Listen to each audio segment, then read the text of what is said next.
আল্লাহ রাব্বুল আলামিন বান্দার ভালো আমলের কথা বলার পরে বান্দাকে আল্লাহ রাব্বুল আলামিন যেন স্মরণ করে দিলেন, বান্দারে দুনিয়ার জমিনে তুমি ভালো আমল করো বা না করো, বান্দারে মনে রাখো এই দুনিয়ার জমিনে তুমি ভালো আমল করো বা না করো, এই দুনিয়ার জমিন থেকে তোমাকে একদিন মরা লাগবে। লাগবে কি লাগবে না? একটা মানুষকে বলতে পারবেন হুজুর আমি মরবো না, এমন কি কেউ মানুষ আছেন? দুই নাম্বার কারণ, আল্লাহ রাব্বুল আলামিন মরণের কথা আগে বলেছেন আর হায়াতের কথা পরে বলেছেন। তার দুই নাম্বার কারণ হলো, বলুন তো দেখি আমাদের মরণের পরে আমরা যখন এই দুনিয়ার জমিন থেকে বিদায় নিয়ে চলে যাব, এই মরার পরে আমাদের আরেকটা জিন্দেগি শুরু হয়ে যাবে, পরকাল জিন্দেগি শুরু হয়ে যাবে। আমাদের এই জীবনটা শেষ হয়ে গেলে, মরণের মাধ্যমে আমাদের জীবনটা শেষ হয়ে গেলে, মরণের পরে আমাদের আরেকটা হায়াত জিন্দেগি শুরু হয়ে যাবে, যে জিন্দেগির শুরু হবে কিন্তু শেষ হবে না। হবে? তাহলে আল্লাহ বলছে বান্দারে তোমাদেরকে আগে আগে বললাম মরণ, তারপরে জীবন। তার কারণ হলো তোমাদেরকে স্মরণ করে দিলাম তুমি মরা লাগবে, আর মরার পরে তোমাদের আরেকটা জীবন শুরু হবে, যে জীবনের শুরু হবে কিন্তু শেষ হবে। আমার ভাইয়েরা আমার ভালো করে বুঝবেন, এই এলাকার জমিনে, এই যে রামের ডাঙ্গা এলাকা, এই এলাকার ভিতরে 100 বছর আগে যারা এই দুনিয়ার জমিনে ছিল, বলুন তো দেখি তারা কি কেউ আজ দুনিয়ার জমিনে বেঁচে আছে? আছে? 100 বছর আগে এই এলাকায় যারা ছিল তারা কিন্তু কেউ আর বেঁচে নাই। আবার 100 বছর পরে যারা আমরা এখন দুনিয়ার জমিনে আছি, বলুন তো দেখি আমরা কি 100 বছর কেউ কি বেঁচে থাকবো? থাকবো? 100 বছর পরে আমরা কেউ বাঁচবো না। 100 বছর আগে যারা ছিল তারা আজ কেউ নাই। তাহলে বোঝা গেল এই রামের ডাঙ্গা এই জমিনটা থাকবে, এই জমিনটা আজও আছে, কিন্তু 100 বছর আগে যারা এখানে ঘুরতো ফিরতো তারা কিন্তু আজ কেউ নাই। আমরাও এই দুনিয়ার জমিনে যত যা কিছু করি না কেন, এই দুনিয়ার জমিনে আপনি আমিও থাকতে পারবো না। পারবো? ভালো করে বুঝবেন, আমি আমার বাবার নাম বলতে পারি, আমি আমার বাবার বাবা অর্থাৎ দাদার নাম বলতে পারি, দাদার বাবার নাম বলতে পারি, কিন্তু তার বাবা কে ছিল, তার বাবা কে ছিল, আমি এটি বলতে পারবো না। আমার মনে হয় 95% মানুষ তার দাদার বাবার নামটা কি ছিল এটা বলতে পারবে না। পারবে? আমার এই 30 বছর বয়স, এই 30 বছর আগে হাবিবুর রহমান সিদ্দিকী নামে একজন মানুষ দুনিয়ার জমিনে আসবে, এটা আমার মা পর্যন্ত জানতো না। জানতো?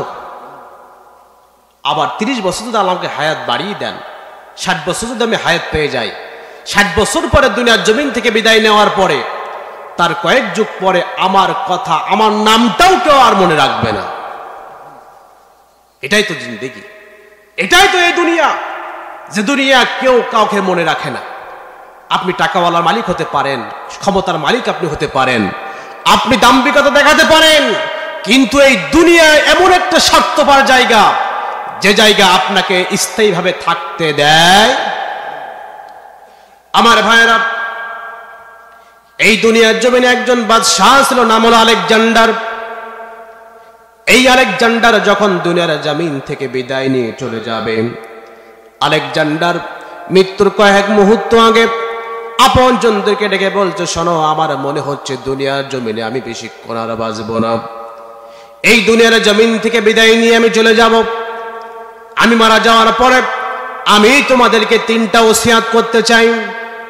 আমি মারা যাওয়ার পরে তোমরা এই 3টা ওসিয়াত পালন করবা। 1 নাম্বার ওসিয়াত হলো, আমি যখন মারা যাব আমাকে গোসল করিয়ে খাটিয়াই করে যখন কাফন পরিয়ে যখন খাটিয়াই করে নিয়ে যাওয়া হবে কবরের দিকে, আমার খাটিয়াটি আমার সন্তানেরা, আমার আপনজনেরা, আমার এমপিরা, আমার মন্ত্রীরা, আমার সেনাবাহিনীরা কেউ আমার খাটিয়া বহন করবে না। আমার খাটিয়া বহন করবে যারা, আমার রাজ্যের সবচেয়ে ভালো ভালো ডাক্তার রয়েছে যারা, তারা আমার খাটিয়া বহন করবে। 2 নম্বর ওসিয়াত হলো, আমাকে যখন কাফন পরিয়ে ওই যে কবরের দিকে নিয়ে যাওয়া হবে, আমার হাত দুখানা তোমরা কাফনের ভিতরে রাখবা না, বরং তোমরা কাফন থেকে বাহির করে দুই পাশে ঝুলিয়ে দেবা, দুই পাশে এইভাবে ঝুলিয়ে দেবা। আর 3 নাম্বার হলো আমাকে যখন ওই কবরের দিকে নিয়ে যাওয়া হবে তখন আমার টাকাগুলা, আমার সোনাগুলা, আমার হীরা মণি মুক্তা যেগুলো আছে তোমরা রাস্তায় ছড়াতে ছড়াতে যাইবা। লোকগুলো বলছে আলেকজান্ডার তোমার কথা আমরা মানব, তোমার ওসিয়াত আমরা মানব, কিন্তু আলেকজান্ডার রে কি জন্য তোমার ওসিয়াত আমরা মানব জানতে চাই। আলেকজান্ডার বলতে শোনো, আমি বলেছি আমার খাটিয়াটি আমার আপনজনেরা, আমার এমপিরা, আমার মন্ত্রীরা, আমার সেনাবাহিনীরা কেউ আমার খাটিয়া বহন করবে না, আমার খাটিয়া বহন করবে ডাক্তারেরা। তার কারণ হলো আমি আমার রাজ্য সহ আমি পৃথিবীর মানুষের কাছে একটা মেসেজ দিতে চাই, দুনিয়ার মানুষেরা শোনো, তোমার মরণের সময় আসলে পরে তোমার অনেক ডাক্তার থাকতে পারে কাছে, তোমার পাশে অনেক ডাক্তার থাকতে পারে, কিন্তু মনে রাখবা যে ডাক্তারগুলো মানুষকে চিকিৎসা করে এই ডাক্তারগুলো মানুষের হায়াতের মালিক হতে পারে না। আজ দেখো আমাকে তারা আমার সঙ্গে ছিল, আমাকে করে তারা খাটিয়াই করে কবরে নিয়ে যাচ্ছে, কিন্তু আলেকজান্ডার আমাকে তারা বাঁচাতে পারলো না। বলুন তো দিকে হায়াতের মালিক কে? আসতে বলবে না কে? দুনিয়ার কোন মানুষের হাতে আমাদের হায়াত লেখা নাই, হায়াত লেখা আছে কোথায়? এই জন্য দুনিয়ায় আল্লাহ যদি চায় আমাকে বাজিয়ে রাখবে, কারোর ক্ষমতা নাই আমাকে মারার, ঠিক করে বলেন। আর আল্লাহ যদি চায় আমাকে কেউ বাঁচিয়ে রাখতে পারবে না, এটাই বাস্তবতা। আল্লাহ চাইলে পরে আপনাকে আমাকে কামানের সামনে থেকে বাঁচিয়ে নিয়ে আসতে পারে, কিন্তু আল্লাহ না চাইলে পরে ঘরের ভিতরে থাকবেন, সেখানেও মরণের সময় আসলে আপনার মরণটা হয়ে যাবে, ঠিক কিনা পাবে? আমার ভাইয়েরা, আলেকজান্ডার বলছে সরব আমার 2 নম্বর ওসিয়াত হলো আমার হাত দুখানা তোমরা কাফনের ভিতরে রাখবা না, বরং হাত দুখানা তোমরা বাহির করে রাখবা। তার কারণ হলো এলাকার মানুষ সহ পৃথিবীর মানুষ দেখবে, হায় রে এই যে আলেকজান্ডার কবরে যাচ্ছে, এই আলেকজান্ডারের হাতে অনেক ক্ষমতা ছিল, অনেক পাওয়ার ছিল, অনেক টাকা ছিল 2 হাতে, কিন্তু আজকে আলেকজান্ডার কবরে যাচ্ছে, তার হাত দুখানা ঠিক সেইভাবে আছে, তার এই লাশের সঙ্গে তার হাত দুখানা রয়েছে, কিন্তু এই হাত দ্বারা তার আজকে কাজ করার মতো ক্ষমতা নাই। ক্ষমতা থাকতে পারে, পাওয়ার থাকতে পারে, তোমার ইশারা একজন বাড়ি নাও থাকতে পারে, তোমার ইশারায় তোমার হাতের ইশারা একজন মানুষ বছরকে বছর জেল খাটতে পারে, কিন্তু মনে রাখবা এই হাত একদিন থাকবে, কিন্তু এই হাতের অকাজ হয়ে যাবে, এই হাতের কোনো কাজ থাকবে না। আমার ভাইয়ের আলেকজান্ডার বলছে শোনো আমার 3 নম্বর ওসিয়াত হলো, আমি বলেছি আমাকে যখন খাটিয়াই করে যখন কবরের দিকে নিয়ে যাবা, আমার টাকাগুলো, আমার পয়সাগুলো, সোনাগুলো তোমরা রাস্তার ভিতরে ছড়িয়ে দেবা। তার কারণ হলো আলেকজান্ডারের অনেক টাকা ছিল, অনেক সোনা ছিল, অনেক হীরা ছিল, অনেক মুক্তা ছিল। মানুষ মনে করতে পারে আলেকজান্ডার তার টাকাগুলো হয়তো কবরে নিয়ে যাচ্ছে, কিন্তু না না না, মরণ এমন একটা পার্থক্য করে দেয়। মরণ এমন একটা জিনিস যে একবার মারা যায় তার পকেটের টাকাগুলো তার কবরে যায় না। যায়, আপনি মারা গেছেন, আপনার পকেটে 50,000 টাকা রয়েছে, বলুন তো দেখি ওই অবস্থায় কি আপনার আপনজনের কবরে দেবে? বরং ওই টাকাটা কে ভাগ করে কত নেবে এইটার জন্য সবাই ব্যস্ত হয়ে যাবে, ঠিক কিনা বল? তাহলে বোঝা গেল এই দুনিয়ার জমিনে আপনি যত বড় ক্ষমতার মালিক হন না কেন, যত বড় টাকার মালিক আপনি হন না কেন, যত বড় লোকবলের মালিক আপনি হন না কেন, মৃত্যুর সময় আসলে পরে 1 সেকেন্ড বাঁচিয়ে রাখার ক্ষমতা তোমার আমার কারণ নাই। মৃত্যুর সময় আসলে পরে তোমাকে আমাকে মরা লাগবে। আমার ভাইয়েরা, আল্লাহর নবী যখন আবু লাহাবকে ইসলামের দাওয়াতখানা তিনি দিতেন, আল্লাহর নবী বলতেন চাচা গো, ইসলাম গ্রহণ না করলে পরে তোমাকে কবরে আযাব দেওয়া হবে, ইসলাম গ্রহণ না করলে পরে তোমাকে ওই যে জাহান্নামের আগুনে তোমাকে জ্বলতে হবে, শাস্তির মুখোমুখি তোমাকে হতে হবে। আবু লাহাব বলতো শোনো ভাতিজা, ভয়ের কোনো কারণ নাই, চিন্তার কোনো কারণ নাই রে ভাতিজা, আমার অনেক টাকা রয়েছে, আমার অনেক সোনা রয়েছে, আমার অনেক লোকবল রয়েছে, আমার অনেক ক্ষমতা রয়েছে ভাতিজা, চিন্তা করো না, আমি আমার টাকা দিয়ে, লোকবল দিয়া, আমি আমার ক্ষমতা দিয়ে আমি কবর থেকে, আমি ওই জাহান্নাম থেকে মুক্তি পেয়ে যাব, তুমি কোনো চিন্তা করো না। কিন্তু আমার ভাইরা লক্ষ্য করে দেখুন, এই আবুল আহাব যখন মরণের সময় চলে আসলো, বদর যুদ্ধের কিছুদিন পরে যখন আবুল আহাব একটি রোগে আক্রান্ত হয়ে গেল, এমন একটা রোগ যে শরীরটা পচন ধরে গেল। এবার আশেপাশের লোকগুলো বলছে, শোনো, সন্তানদেরকে ডেকে বলতে, শোনো, ওরে আবুল আহাবের সন্তানেরা, তোমার বাবাকে এই লোকালয়ের ভিতরে, এই এলাকার ভিতরে রাখা চলবে না, এখান থেকে তোমরা অন্য জায়গায় রেখে আসো। আমরা আশঙ্কা করতেছি তোমার বাবা যে রোগটা হয়েছে, আবুল আহাবের যে রোগটা হয়েছে, আমরা আশঙ্কা করতেছি এই রোগটা আমাদের হয়ে যাবে, এটা আমরা ভয় পাচ্ছি। সুতরাং তোমরা তোমার বাবাকে নিয়ে নির্জন জায়গায় রেখে আসো। আবুল আহাবকে নিয়ে তার সন্তানেরা একটি নির্জন জায়গায় যখন রেখে আসলো, আমার ভাইরা, বিনা চিকিৎসায়, বিনা সেবায়, অবহেলায় আবুল আহাব দুনিয়ার জমিন থেকে বিদায় নিয়ে জাহান্নামে চলে গেল। আমার ভাইরা, আবুল আহাবের মৃত্যুটা হয়ে গেল। এবার তার শরীরটা পড়ে গেল দুনিয়ার জমিনে। এই শরীর থেকে পচন ধরা শুরু করল। এই শরীরের পচন ধরার পরে গন্ধ যখন চারিদিকে সরে গেল, দুর্গন্ধ হয়ে গেল, এলাকার লোকগুলো এসে বলছে, শোনো, তোমার বাবা তো দুনিয়ার জমিনে নাই, বিদায় নিয়ে চলে গিয়েছে। তোমার বাবার বডি থেকে, এই ডেড বডি থেকে পচন ধরেছে, পোকা ধরেছে, এই শরীরের গন্ধ চারিদিকে ছড়িয়ে যাচ্ছে। তোমার বাবাকে তোমরা মাটিতে পুঁতে ফেলো, তোমার বাবাকে তোমরা কবর দিয়ে ফেলো। আমার ভাইরা, আবুল আহাবের দুই সন্তানেরা, আবুল আহাবের সন্তানগুলো আবুল আহাবকে কবর দেওয়ার জন্য দুইজন হাফসি গোলামকে তারা ভাড়া করলো, দুইজন হাফসি গোলামকে টাকার বিনিময়ে তারা নিয়ে আসলো। আমার ভাইরা, এই দুইজন হাফসি গোলাম আবুল আহাবকে কবরের ভিতরে দেওয়ার জন্য দূরে একটা গর্ত খনন করলো। এই গর্তের ভিতরে আবুল আহাবকে সুন্দর করে গোসল করিয়ে, খাটিয়াই করে, আতর গোলাপ সুরমা মাখিয়ে তারপরে কবরে দিল না, বরং লম্বা লম্বা দুইটা লাঠি কাটলো। দুইজন কাটার পরে আমাদের সমাজ যেমন আমরা সাপ মারি লাঠি দিয়া, এই মারার পরে এই লাঠিটা দিয়া আবার ওই সাপটাকে উঁচু করে ফেলে দেয়, ঠিক তেমনি আমার ভাইরা আবুল আহাবকে লম্বা লাঠি কাটার পরে এই লাঠি দিয়ে আবুল আহাবকে গুতাতে গুতাতে যখন ওই গর্তের ভিতরে ফেলে দিল, দুধ থেকে পাথর এবং বালু নিক্ষেপ করে ওই গর্তটা পূরণ করে দিল। প্রমাণ হয়ে গেল, আবুল আহাব, তুমি টাকার মালিক হতে পারো, তুমি অনেক সম্পদের মালিক হতে পারো, তোমার লোকবল অনেক হতে পারে, কিন্তু মনে রাখবা, মৃত্যুর কালে তোমার এইগুলো কখনোই কাজে আসবে না।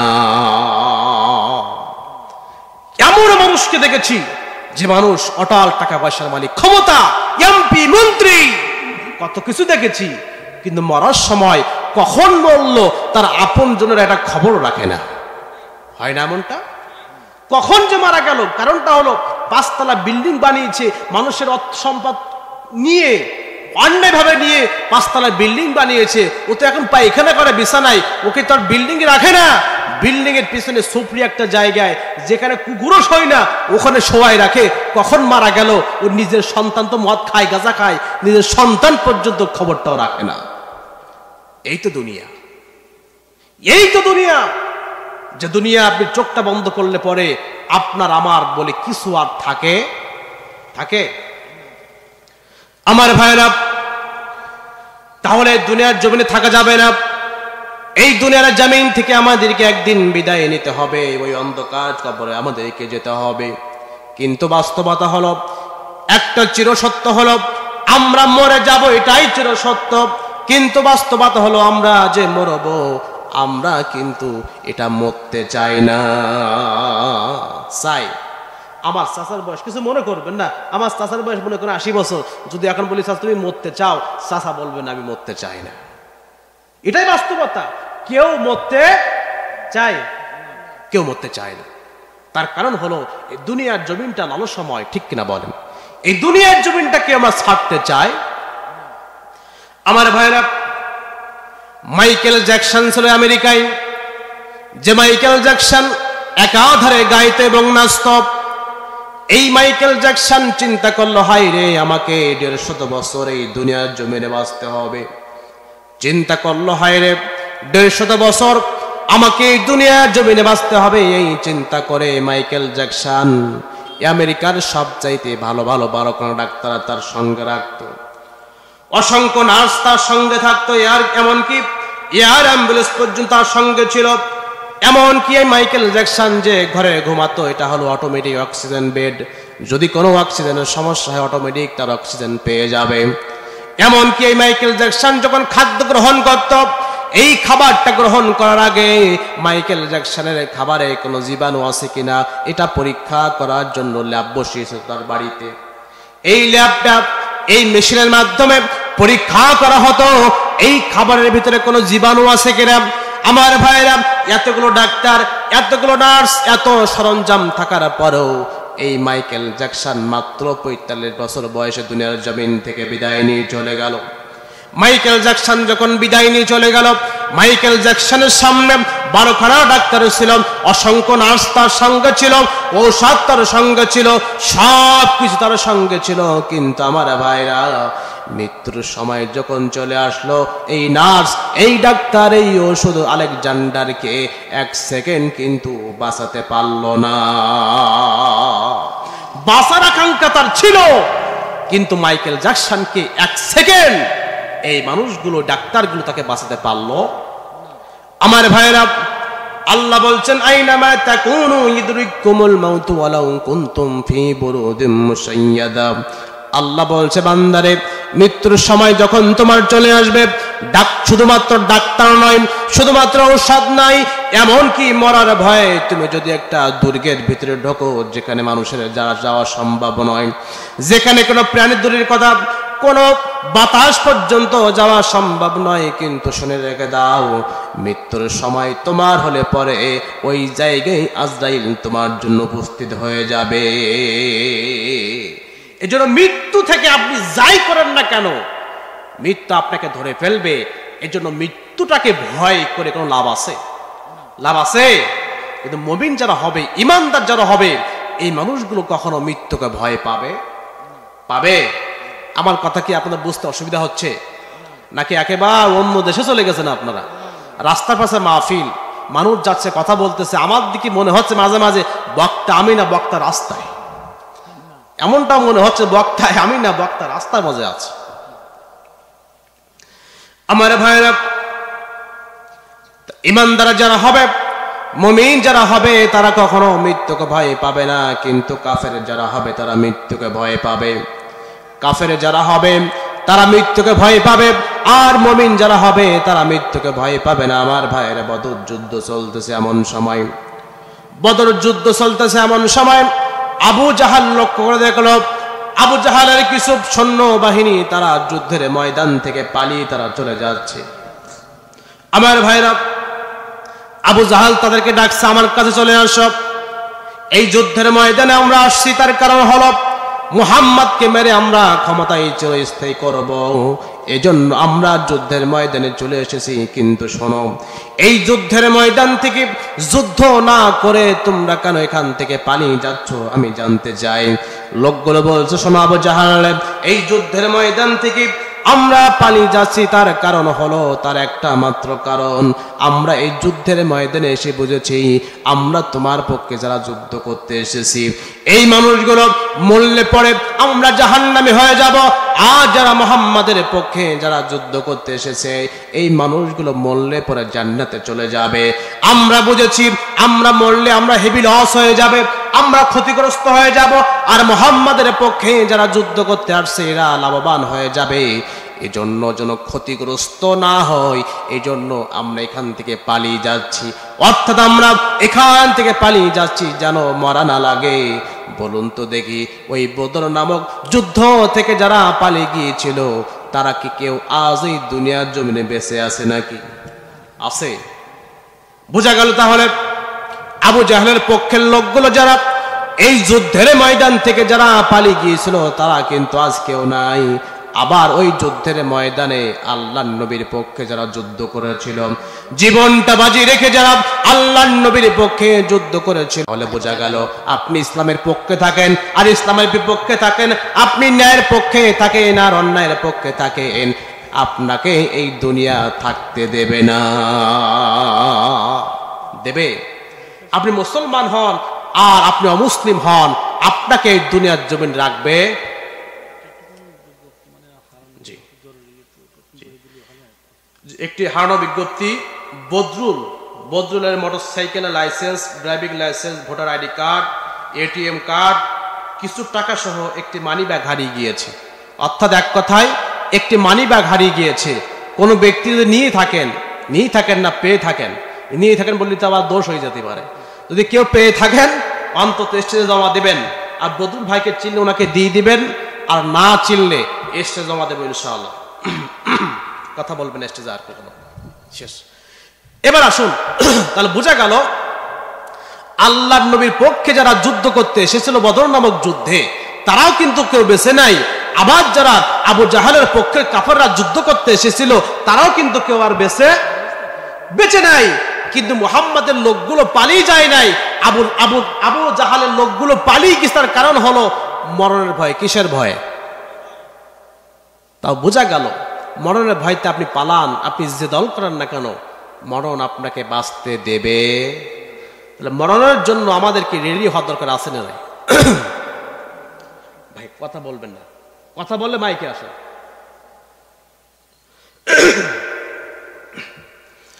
আমার ভাইয়েরা,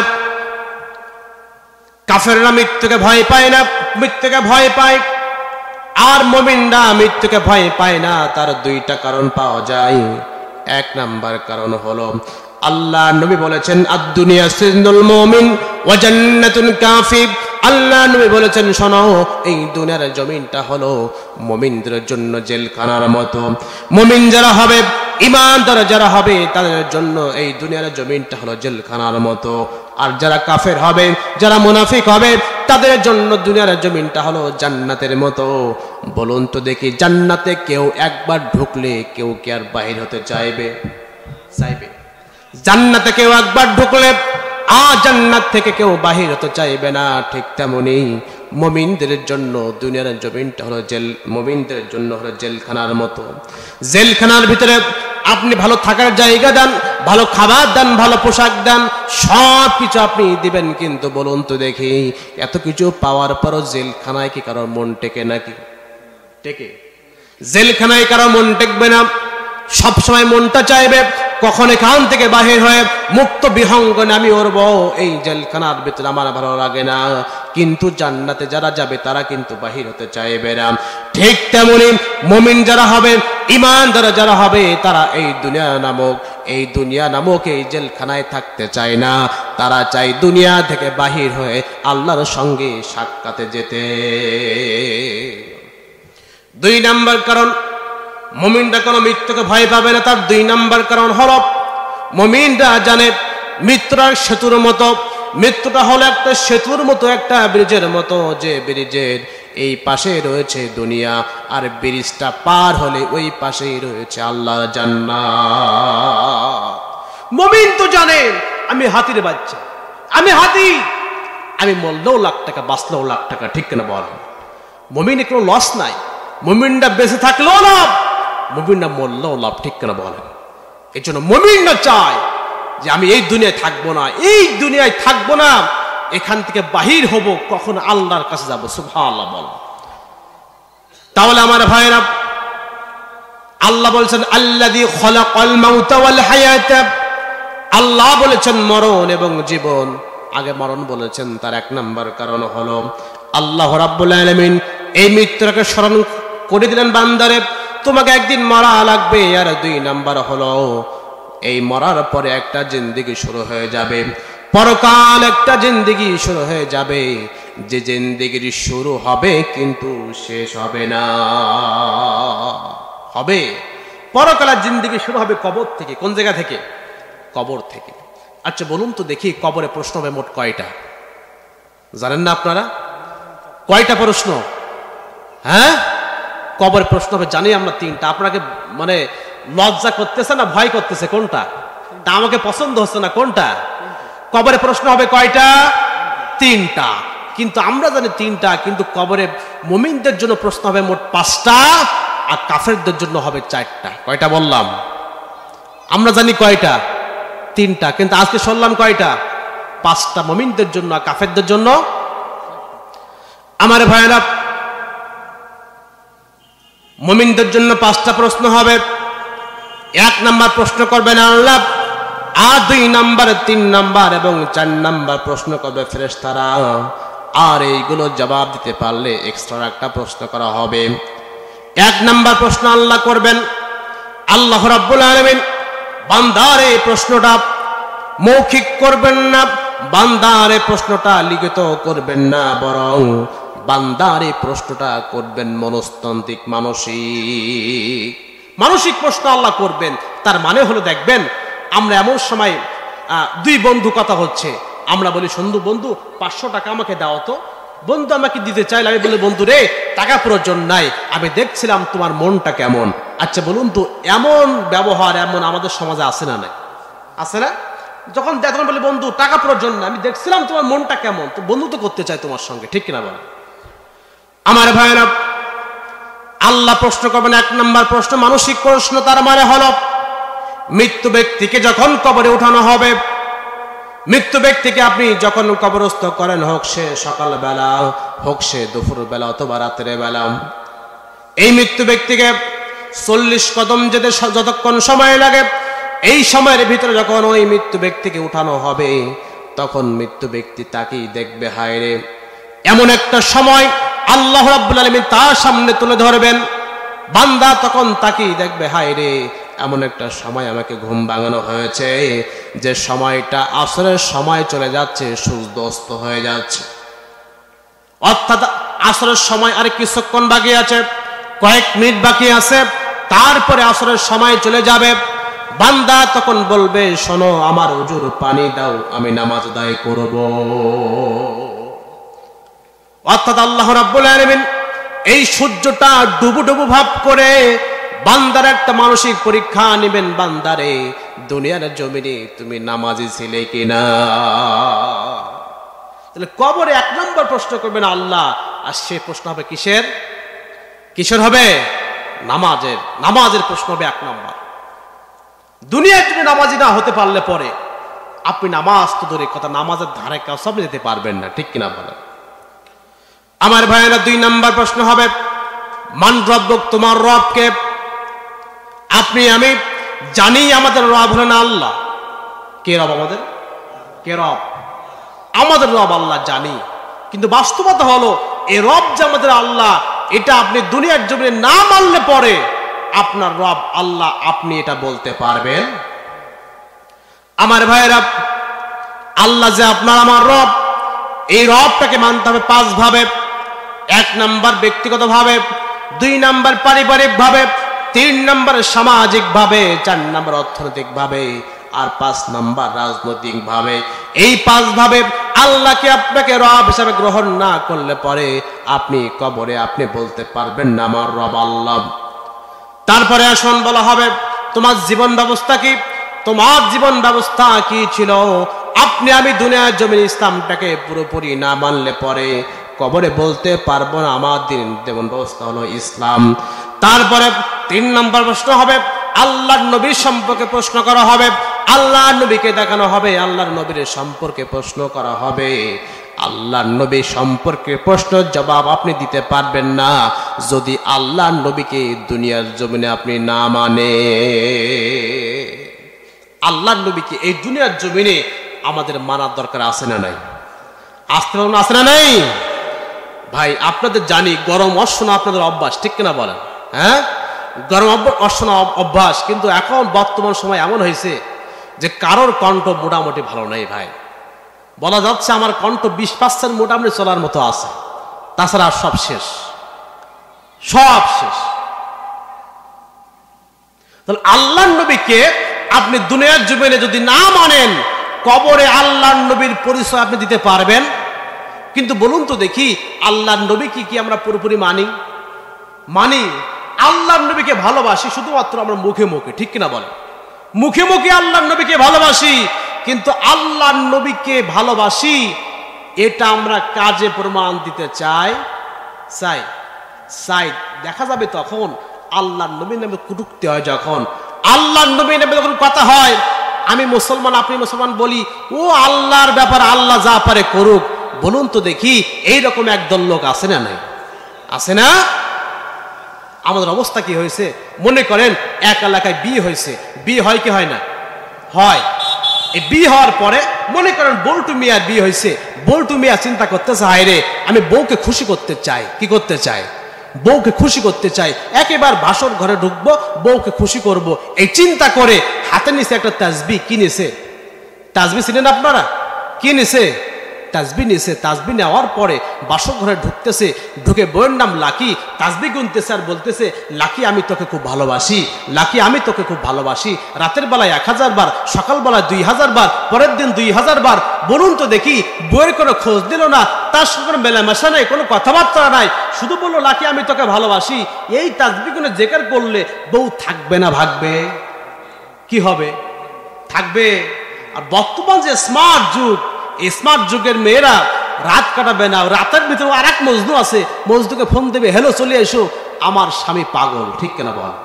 তাহলে বোঝা গেল শুধুমাত্র মুখে মুখে আমি বউকে ভালোবাসি, বউকে ভালোবাসি বললাম, বয়সে কোনো মেলামেশা নাই, কথাবার্তা কিচ্ছু নাই। বউ যদি চলে যা, বউ যদি না থাকে, আল্লাহ নবীকে শুধুমাত্র ভালোবাসি ভালোবাসি বললেন, কাজে প্রমাণ দিলেন না। বউ যেমন থাকবে না, বউ যেমন থাকবে না 2 নম্বর হাজবেন্ড আপনি, ঠিক তেমনি আপনি আল্লাহ নবীকে ভালোবাসতে পারেন, মুখে মুখে কিন্তু 1 নম্বর ভালোবাসা হতে পারে না, ঠিক কিনা বল? আমার ভাইরা, তাহলে বোঝা গেল আল্লাহ নবীকে আপনাকে গ্রহণ করতে হবে, আল্লাহ নবীকে আপনাকে ভালোবাসতে হবে কাজের মাধ্যমে। আল্লাহ নবী যেটা বলেছে, আপনার পছন্দ হোক বা না হোক আপনাকে গ্রহণ করতে হবে, আপনার কোনো বিরুদ্ধে গেলে চলবে না।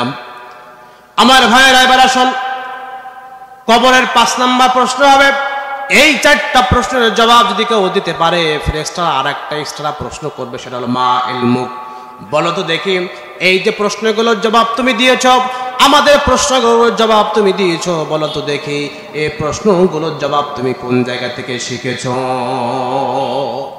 বান্দা তখন বলবে, সরব আমি এই প্রশ্নগুলোর জবাব শিখেছি, আমাদের আল্লাহ নাজিল করেছিলেন এই কুরআনুল কারীম থেকে প্রশ্নের জবাবগুলো আমি শিখেছি। কি থেকে শিখেছি? এই কোরআন পড়ার দরকার আছে না নাই? আছে। এই কোরআনটা এমন একটা কোরআন, যে কোরআন পড়লে আল্লাহ আপনার সম্মান বাড়িয়ে দিবে, ঠিক কিনা বলেন? এই রমাদান মাস আসতেছে, রমাদান মাসে আপনার কর্তব্য হবে বেশি বেশি কোরআন পাঠ করা, ঠিক কিনা বলেন? কোরআনটা শিখতে হবে, শুধুমাত্র পড়লে হবে না, কোরআনের তাফসীর সহ আমাদের জানা দরকার আছে না নাই?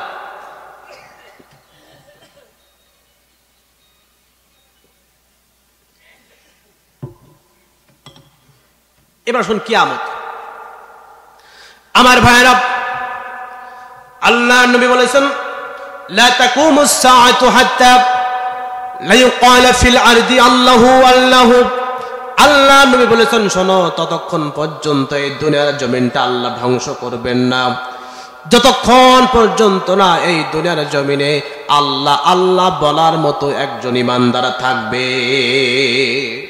তাহলে বোঝা গেল আল্লাহ রাব্বুল আলামিন এই দুনিয়ার জমিনটা রেখেছেন, এই দুনিয়ার জমিনটা আল্লাহ টিকিয়ে রেখেছেন শুধুমাত্র ঈমানদারদের জন্য। কাদের জন্য? কাদের জন্য? ঈমানদার যখন থাকবে না, এই দুনিয়ার জমিনটা আল্লাহ রাখবে না, ঠিক কিনা বলেন? আচ্ছা বলুন তো দেখি, আপনাদের এই এলাকায় ধান চাষ হয় কি হয় না? হয়। আচ্ছা বলুন, এই ধানটা আমরা কখন কেটে নিয়ে আসি? কখন? বৈশাখ বা জ্যৈষ্ঠ মাসে আমরা ধানটা কেটে বাড়িতে নিয়ে আসি। বলুন তো দেখি, এই ধান কেটে নিয়ে আসার পরে ধানের কিছু অংশ এই ধানের জমিতে থেকে যায় কি যায় না? যায়। এটাকে আমরা কি বলি? নাড়া বলি, ঠিক কিনা বলে? নাড়া বলি, অনেকে গোছ বলে, বিভিন্ন রকম বলে। এবার আপনি ধান কেটে নিয়ে আসলেন, 2 দিন পরে আপনার ছোট বাচ্চা আপনাকে এসে বলছে, আব্বু আমরা ধান কেটে নিয়ে আসছি, ধানের একটা অংশ জমিনে ছিল, এইটা আমাদের এলাকার আক্কাস চাচা কেটে নিয়ে যাচ্ছে, চলো যাই। আমরা আক্কাস চাচাকে বাধা দেই। আচ্ছা বলুন তো দেখি, কোন সন্তানের কথা শুনে কোন বাবা কি ওই আক্কাস আলীকে বাধা দেওয়ার জন্য বিলে যাবে? জমিনে যাবে? যাবে না, বরং বলবে, বাবা শোনো, আমাদের জমিন থেকে নাড়া কেটে নিয়ে যাচ্ছে, তার মানে হলো আমার জমিনটা পরিষ্কার হচ্ছে। কি হচ্ছে? তো বোঝা গেল ওই নাড়ার এখন আর কোনো দাম, কিন্তু দাম এক সময় ছিল, যখন নাড়ার আগে কি ছিল? ধান যখন ছিল, এই গোড়ার আমি সার দিয়েছি, পানি দিয়েছি, নিড়ানি দিয়েছি, সব দিয়েছি, কিন্তু আজ ধান নাই, এই গোড়ার কোনো দাম। ঠিক তেমনি ঈমানদার আছে বলে আল্লাহ দুনিয়ায় রেখেছেন, ঈমানদার থাকবে না, আল্লাহ এই দুনিয়ার জমিনটা রাখবে না, ঠিক করে বলেন? দুনিয়ার জমিনে আল্লাহ মূল্য তখন দেবে না।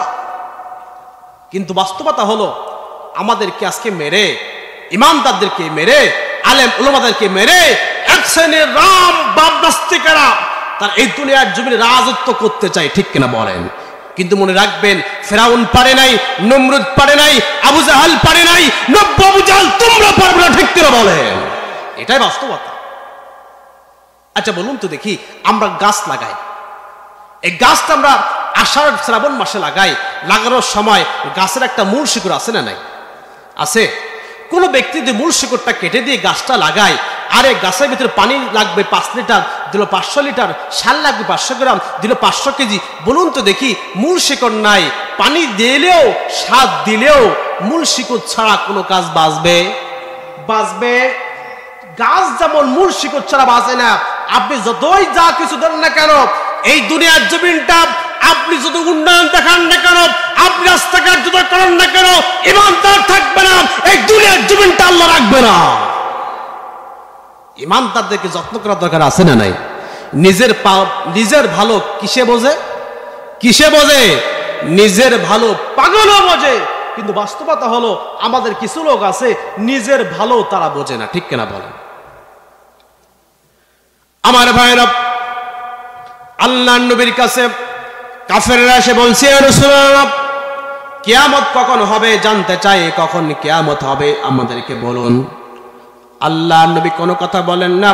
আল্লাহ রাব্বুল আলামিন আল্লাহর নবীকে জানিয়ে দিলেন, নবীজি আপনি জানিয়ে দিয়ে দেন, ইযা যুলজিলাতিল আরদু জিলজালাহা, এই দুনিয়ার জমিনটা তখন কিয়ামত হয়ে যাবে যখন এই দুনিয়ার জমিনটা প্রকম্প হয়ে যাবে।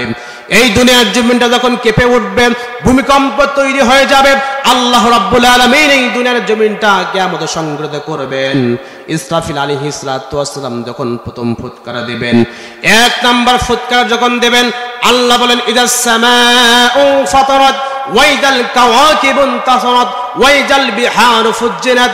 আল্লাহ বলছেন, শোনো, 1 নাম্বার ফুৎকার যখন দেবে, এই আসমানটা ভেঙে পড়বে, এই চন্দ্র নক্ষত্রগুলো সব বিক্ষিপ্ত হয়ে যাবে, সমুদ্রগুলো সব উদ্গ্রহণ করে দেবে। আমার ভাইরা, আমরা কত সুন্দরভাবে শুনলাম, সাবলীল ভাবে, স্থির ভাবে আমরা শুনলাম, এই আসমানটা ভেঙে যাবে, এই চন্দ্র সূর্যগুলো বিক্ষিপ্ত হয়ে যাবে, সমুদ্রগুলো সব বাহির করে দেবে। কিন্তু কি একটি বার চিন্তা করে দেখেছেন যে আসমানটা ভেঙে পড়বে, আসমানটা কত বড়? আপনি আমি রাতের বেলা মাহফিল থেকে যে ঘরের ভিতরে ঘুমিয়ে আছি, গভীর রাতে যদি আমার ওই বুকের পরে আমার বাড়ির ছাদটা যদি ভেঙে পড়ে, বলুন তো দেখি আমার কি বাঁচার কোনো সম্ভাবনা আছে? সামান্য একটা বাড়ির ছাদ ভেঙে পড়ার পরে আমার যেমন কোনো বাঁচার আশঙ্কা থাকে না, বাঁচার কোনো লক্ষণ থাকে না। একটিবার কি চিন্তা করে দেখেছেন এই বিশাল আসমান ভেঙে পড়লে আপনার আমার অবস্থা তখন কেমন হবে? আমার ভাইরা, এই পৃথিবীর সবচেয়ে কাছে গ্রহটির নাম হলো সূর্য। যে সূর্য পৃথিবী থেকে 13 লক্ষ গুণ বড় আল্লাহ বানিয়েছেন। এই সূর্যখানা আমরা একটা দেখি প্লেটের মতো, একটা গামলার মতো, কিন্তু এই সূর্যখানা প্লেটের মতো নয়, গামলার মতো নয়, এই পৃথিবী থেকে 13 লক্ষ গুণ বড়। কত গুণ বড়? একজনকে বলছে, বলো তো তোমার বাড়ি মানুষ কয়জন? বলছে, শোনো, বাড়ির মানুষ, বাড়ি যে বালিশ গুনতে হবে তারপরে বলতে পারবো কয়জন, ঠিক কিনা বল? তা আসমান কত বড়, এই বড়টা আগে জানতে হলে আসমানের নিচে কি আছে এইগুলো হালকা ভাবে একটু জানার দরকার আছে না নাই? সকলেই মারা যেত। কেউ নাই, আসমানে কেউ নাই, জমিনেও কেউ নাই। আমার ভাইরা, 3 নাম্বার ফুৎকার যখন দেওয়া হবে, এই 3 নাম্বার ফুৎকার দেওয়ার ফলে মানুষগুলো সকলে কবর থেকে উঠে দাঁড়িয়ে যাবে। আল্লাহ নবী বলছেন, শোনো, কবর থেকে মানুষগুলো উঠে দাঁড়াবে, সকলে উলঙ্গ অবস্থায় দাঁড়াবে। কারোর গায়ে 100টা পরিমাণ, 1 চুল পরিমাণ কারোর গায়ে কোনো পোশাক থাকবে না, কোনো কাপড় থাকবে না। আমার ভাইয়েরা, মা আয়েশা ডেকে বলছে, ইয়া রাসূলুল্লাহ, ওই যে কিয়ামতের কথা আপনি বলতেছেন, কারোর গায়ে কোনো পোশাক থাকবে না, পৃথিবীর শুরু থেকে শেষ পর্যন্ত কত মানুষ থাকবে, এই মানুষগুলোর সামনে আমি উলঙ্গ হয়ে দাঁড়াবো, আমার কি লজ্জা করবে না? নবীজি বলছে আয়েশা রে শোনো, কিয়ামতের ভয়াবহতা এমন হয়ে যাবে, মানুষের এমন ভয় পেয়ে যাবে, মানুষ এমন দিশেহারা হয়ে যাবে, মানুষ একে অন্যের দিকে তাকানোর সময়টা পর্যন্ত পাবে না। আমার ভাইরা, মাথার কাছে সূর্যকণা এনে দেওয়া হবে, যে সূর্যকণা পৃথিবী থেকে 13 লক্ষ গুণ বড়। এই সূর্যকণা আপনার আমার মাথার পরে এনে দেওয়া হবে। আমার ভাইরা, এই সূর্যকণা মাথার পরে যখন এনে দেওয়া হবে, এই সূর্যকণা তাপ দিবে। আমরা চৈত্র বৈশাখ মাসে মাত্র 40 থেকে 45 ডিগ্রি সেলসিয়াস তাপমাত্রা আমরা পাওয়ার পরে আমরা বলে আমাদের পানি দাও, পানি দাও, আমাদের শরবত দাও, আমাদের এসির ব্যবস্থা করে দাও, আমাদেরকে বাতাসের ব্যবস্থা করে দাও। কিন্তু আমার ভাইয়েরা, কিয়ামতের ময়দানে এই 40-45 ডিগ্রি সেলসিয়াস তাপমাত্রা আমাদেরকে দেবে না, বরং এই সূর্যকণা আমাদের তাপ দেবে মিনিমাম 1,50,00,000 ডিগ্রি সেলসিয়াস। এই সূর্যকণা পৃথিবী থেকে 15 কোটি কিলোমিটার দূরে রয়েছে। বর্তমানে সূর্যকণা পৃথিবী থেকে 15 কোটি কিলোমিটার দূরে রয়েছে। এই সূর্যকণা 15 কোটি কিলোমিটার দূর থেকে আমাদেরকে তাপ দিচ্ছে, আর আমরা পাচ্ছি মাত্র 40 থেকে 45 ডিগ্রি সেলসিয়াস। আর এই তাপমাত্রা পাওয়ার পরে কত মানুষ দুনিয়ার জমিনে স্ট্রোক করে মারা যায়, অক্সিজেন ফেল করে কত মানুষ মারা যায়, ঠিক কিনা বলেন? কিন্তু আমার ভাইরা মনে রাখবেন, একটি শক্ত লোহা গলিয়ে পানি করার জন্য মিনিমাম 1100 থেকে 1500 ডিগ্রি সেলসিয়াস তাপমাত্রা দিলে গলে পানি হয়ে যায়। 1100 থেকে 1500 ডিগ্রি সেলসিয়াস তাপমাত্রা দিলে লোহা গলে পানি হয়ে যায়। কিন্তু আমার ভাইরা, এই মিনিমাম কিয়ামতের ময়দানে এই সূর্যকণা আমাকে 40-45 ডিগ্রি সেলসিয়াস নয়, 1100 থেকে 1500 ডিগ্রি সেলসিয়াস নয়, বরং কিয়ামতের ময়দানে এই সূর্যকণা আপনার আমার মাথার পরে তাপ দিবে 1,50,00,000 ডিগ্রি সেলসিয়াস। মানুষের মাথার মগজগুলো গলে গলে কানের ছিদ্র, নাকের ছিদ্র দিয়ে টপ টপ করে পড়তে থাকবে। আমরা দেখতে পাই চৈত্র বৈশাখ মাসে রাস্তা দিয়ে কুকুর যায়, এত পরিমাণ রোদ হয় যে রোদ্রের ফলে কুকুরগুলো তার জিহ্বাটা বাহির করে যেমন জমিনে শুয়ে দেয়। কিয়ামতের ময়দানে মানুষের জিহ্বাখানা লম্বা হয়ে যখন জমিনের পরে পড়ে যাবে, মানুষের জিহ্বাখানা মাছ ভাজার মতো হয়ে যাবে। আমার ভাইরা, শুধু তাই না, এই কিয়ামতের ময়দানে এই দুনিয়ার জমিনে আপনি কত টাকা রেখে দুনিয়ার জমিন থেকে বিদায় নিয়েছেন? আপনি ন্যায় অন্যায় না দেখি আপনি কত টাকা রোজগার করেছেন? আপনি বলেছেন আমার সংসারকে চালাতে হবে, আমার পরিবারকে চালাতে হবে, তাদের জন্য আপনি অন্যায় পথ থেকে ফিরে আসতে পারলেন না, আপনি সুদ থেকে ফিরে আসতে পারলেন না, অন্যায়ভাবে অর্থ উপার্জনের পথ থেকে বাহির আসতে পারলেন না। তার কারণ হলো আপনার চিন্তা হলো আমার পরিবারে কি খাবে, আমার স্ত্রী কি খাবে, আমার সন্তান কি খাবে। কিন্তু আমার ভাইরা, কিয়ামতের ময়দানে আপনি মারা যাওয়ার পরে কিয়ামতের ময়দানে এই স্ত্রী সন্তানগুলো আপনার পরিচয় পর্যন্ত দেবে না। আল্লাহ বলছেন, শোনো, ইয়াউমা ইয়াফিরুল মারউ মিন আখিহি ওয়া উম্মিহি ওয়া আবিহি ওয়া সাহিবাতিহি ওয়া বানি। আল্লাহ বলছেন, শোনো, কিয়ামতের ময়দানে মানুষগুলো তার ভাই থেকে পালায়ন করবে। যে মা তার সন্তানকে ছাড়া একটি দিন কাটাতে পারে না, সন্তান থেকে তার মা পালায়ন করবে, মা তার সন্তান থেকে পালায়ন করে চলে যাবে, বাবা সন্তান থেকে দেখে চলে যাবে, আপনজনেরা তাকে দেখে চলে যাবে। এমনকি যে সন্তানের জন্য, যে সন্তানের ভালো থাকার জন্য আপনি ন্যায় অন্যায় না দেখে টাকা রোজগার করেছেন, কিয়ামতের ময়দানে এই সন্তান কিন্তু আপনার থেকে পালায়ন করে চলে যাবে। আমার ভাইরা, কিয়ামতের ময়দানে মানুষকে দুইটা জিনিস আটকে দিয়ে দেবে। এক নাম্বার হলো তার সন্তান, আর 2 নাম্বার হলো সম্পদ। এই সন্তান এবং সম্পদটাকে সঠিক জায়গায় ব্যয় না করতে পারলে পরে কিয়ামতের ময়দানে আপনাকে আটকে যেতে হবে। আমার ভাইরা, কোটি কোটি টাকার মালিক ব্যবসা থেকে লোন নিয়ে, মানুষের কাছ থেকে ধার নিয়ে ব্যবসা করতে করতে হঠাৎ করে মারা যায়। এমন সময় দেখা যায় সন্তানগুলো এই মানুষগুলো মারা যাওয়ার পরে এই মানুষটি যেটা পাবে সেটা আদায় করার জন্য ব্যস্ত হয়ে যায়, কিন্তু আমার ভাইরা এই ব্যক্তির ঋণ আছে, এই ঋণটা পর্যন্ত তার সন্তানরা পরিশোধ করতে চায় না। আছে না নাই? আছে না? সন্তানরা টাকা কিভাবে নিয়ে আসবে এই চিন্তা করে, কিন্তু বাপ যে ঋণ করেছে এই ঋণটা দেওয়ার মতো চিন্তা ভাবনা তাদের ভিতরে থাকে না। ঠিক কিনা বল? আমার ভাইরা, দুনিয়ার জীবনে আপনি পেতে পারেন কারোর সহযোগিতা, কিন্তু কিয়ামতের ময়দানে এমন একটা সময় চলে আসবে যে সময় আপনার সহযোগিতা করবে এমন একটা মানুষকেও আপনি খুঁজে পাবেন না। এজন্য আমার ভাইরা, যেহেতু আমাদেরকে এই দুনিয়ার জমিন থেকে বিদায় নিতে হবে, দুনিয়ার জীবনে কেউ আমরা থাকতে পারবো না, আমাদের সম্পদ থেকে যাবে, আমাদের মাল সব থেকে যাবে, কিন্তু আমার ভাইরা এই মাল এই সম্পদটা আমরা কেউ নিতে পারবো না সঙ্গে করে। আপনি চলে যাওয়ার পরে আপনার কথা আপনার আপনজনেরা 2-5 দিন মনে রাখবে, 2-10 দিন মনে রাখবে, 2-1 মাস মনে রাখবে, 2-5 বছর মনে রাখবে, কিন্তু আমার ভাইরা মনে রাখবেন কয়েক যুগ পরে আপনার সন্তান আপনার আপনজন আপনার কথাও মনে রাখবে না।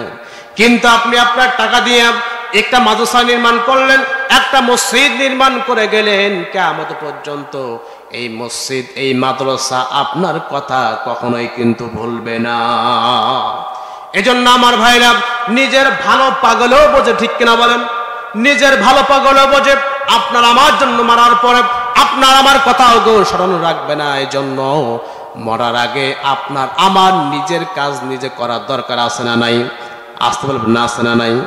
আমার ভাইরা, আল্লাহ রাব্বুল আলামিন আপনাকে মাল দিয়েছেন, সম্পদ দিয়েছেন।